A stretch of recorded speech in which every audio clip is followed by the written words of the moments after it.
हम पंचगंगा घाट पे पहुंच चुके हैं। वाराणसी के जो 90 घाट हैं उनमें भी कुछ घाट बड़े इम्पॉर्टेंट हैं। फॉर एग्जांपल 80 घाट जहाँ से हम लोगों ने यात्रा शुरू की, तुलसी घाट, केदार घाट, दशाश्वमेध घाट, आदिकेशव घाट और ये पंचगंगा घाट। पंचगंगा जो नाम है उसके पीछे का लॉजिक ये है कि प्रयागराज से गंगा, यमुना और अदृश्य सरस्वती ये 3 नदियाँ जो हैं वो मिलकर आती ही आती हैं।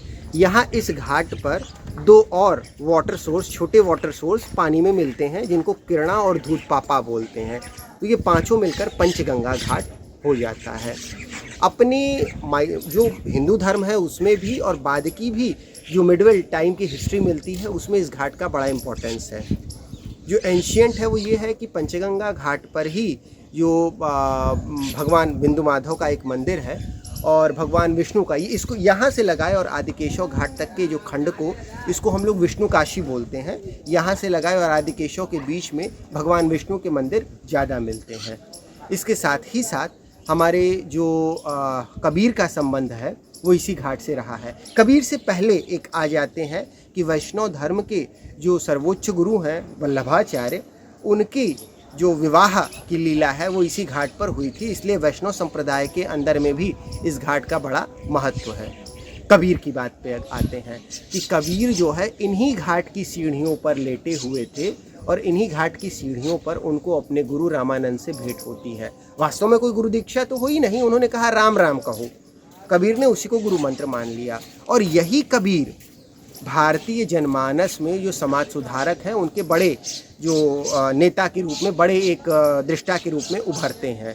ये कबीर अगर हिंदुओं को थोड़ा सा कठोर शब्द बोलते हैं कि माला फेरत जुग गया, गया न मन का फेर, कर का मन का डार दे, मन का फेर, तो मुस्लिमों को भी सेम वेल एक शिक्षा देते हैं कि काकर पाथर जोड़ के मस्जिद दिया चुनाए, तामुल्ला चढ़ बाग दे, क्या बहरा बहया खुदाए।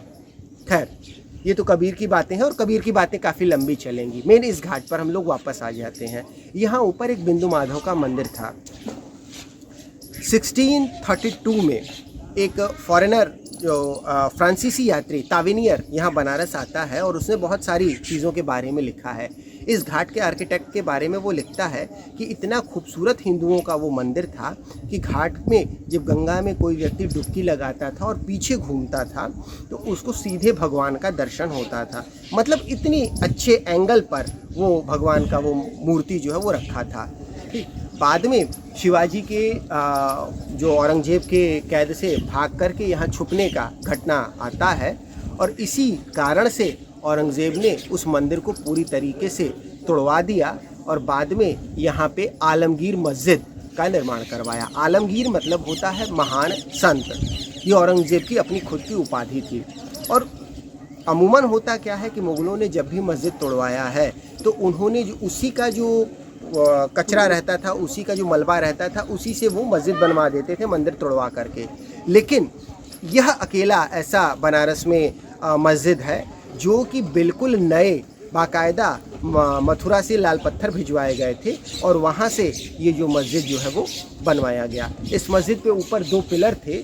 एक पिलर जो है वो 1949 में 1949 में खुद से गिर गया और 1953 में भारत सरकार ने दूसरा पिलर उतरवा दिया कि भाई ठीक है, हम लोग कुछ जो है वो स्टडी करेंगे इस बिल्डिंग की लाइफ के बारे में और फिर वो दोबारा जो है वह पिलर बनवा देंगे। लेकिन 1953 से आज तक का एरा बीत गया है।